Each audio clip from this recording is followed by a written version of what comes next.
next one is on page 58. Brother Steve Aldridge, his wife's going to help him here as, I'm not sure completely, but Steve, were you completely blind or pretty much? I see just a little bit of light. A little bit of light, okay. I enjoyed meeting Brother Steve last night, and so I hope you enjoy getting acquainted with him. So come ahead, Brother Steve, if you would. Okay. Glad to have you here, Steve. All right. Am I looking the right way? I'm sorry, I ain't never seen this many people in a long time, but it's good to be here with y'all. I'm grateful for my wife. She does all of our driving. Honestly, I know it sounds weird. I couldn't be here where I'm at today if I didn't have a wife who loves God and supports her husband. So grateful for her. My name's Steve Aldridge from a little small town called Norwood, North Carolina. It's in the middle of nowhere, heading nowhere. But God called me to preach. Years ago, I grew up Methodist church.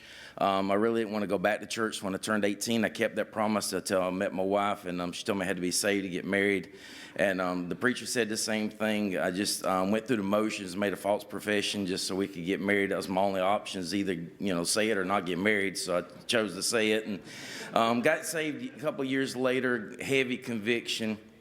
God called me to preach. I ran for a year and a half. I didn't think, God called anybody blind to preach. And then when I surrendered, I was like, oh, wow. Then I met Brother Kurt LeBeau, and he plays the piano, blind, reads Braille, and I'm thinking, I'm nothing now, sir.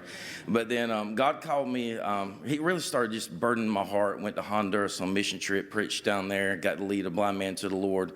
Been to Maine, Idaho preaching. And 6 years ago, God changed my life. Went to South Dakota.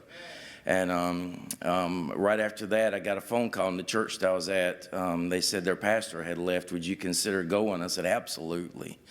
And so we started doing FaceTime in 2019 with them. I went up in May of 2020. They voted us in. I hate deputation. We did it for 2 months, and that's it. We got to get South Dakota. And my personal mission board said, you got enough money to go? I said, oh, yeah. I'm sorry I lied to them because I didn't have enough. I just didn't want to be in North Carolina no more, and we need to be up there before the winter. So we left. Immediately just started praying at the church. There's an empty Catholic church building in town, was meeting in the community building, started praying immediately. I called the priest, talked to him. He told me, he was like, what are your prayers? I said, I'm asking God to give us the building. I went and met him. He got mad, called me a Jehovah's Witness twice, said you'll never get the building. That January, I got a phone call, and the lady said, do you want the building? Under Catholic religion, they cannot get rid of the members are the ones who makes that decision. I got a call that following November from the lawyer. He said, if you want it, it's yours. We bought it. I know this is, I'm not exaggerating, $8,500 we bought a Catholic church building. 2,200 square feet upstairs, 2,200 square feet downstairs. They said we want our windows, and I'm thinking there's no way, and so they paid for that. They paid $45,000 to take their windows out. So we had enough money when we bought it. We took their confessional room, put a restroom in it. We took their confessional board and put a huge map on it. So that's our mission board, and we support missionaries. And we have a little peg sticking in it with a picture of every missionary, because they're not just names, they're people. And we want anybody that comes to our church, we want them to see that these are actual real people on a real place, and we want everybody to see where they are. We got the Jehovah Jireh grant 2 years ago. We've remodeled the building, and a wise preacher told me, he said, get the church established before you buy you a home. And we've been renting since we've been there 4.5 years, and so we just bought a house. It's 3 houses from our church. Right now, I walk up the alley. I walk by myself. I use my cane. I used to not to. I got videoed and accused of not being blind, but I use my cane now.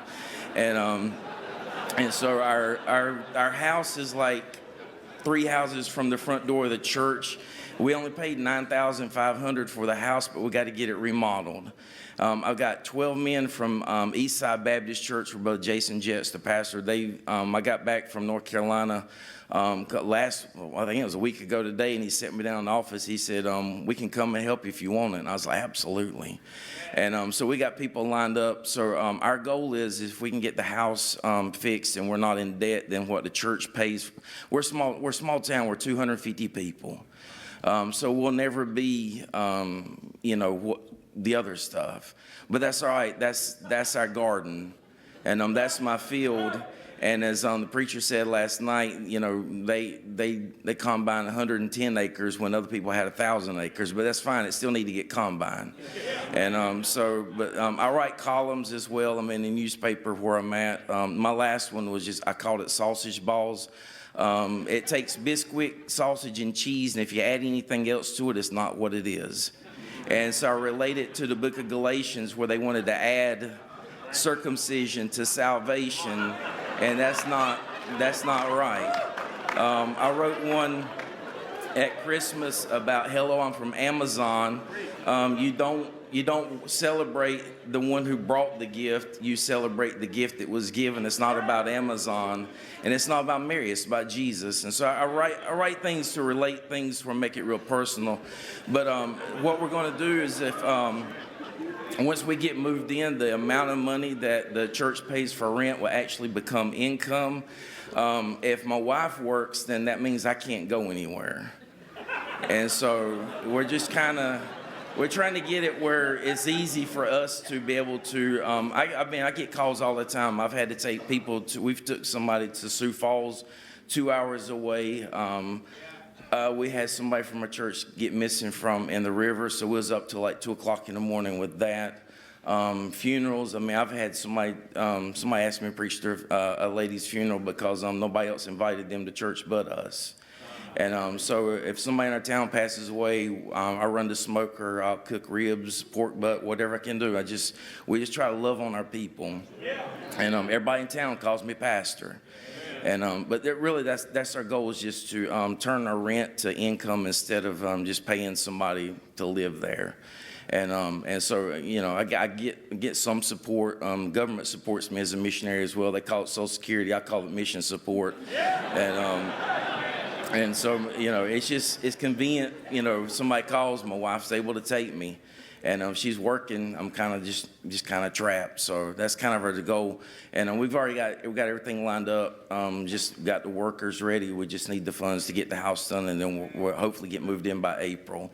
That's our goal. So thank y'all for everything. I've enjoyed it. I really haven't. Preaching's been tremendous. And I was up here, and y'all sing loud over here. Out there I didn't hear it, but up here it's amazing. So, but thank y'all. Thank you, preacher. Amen. Very good. That's awesome. Could you say all of that again? That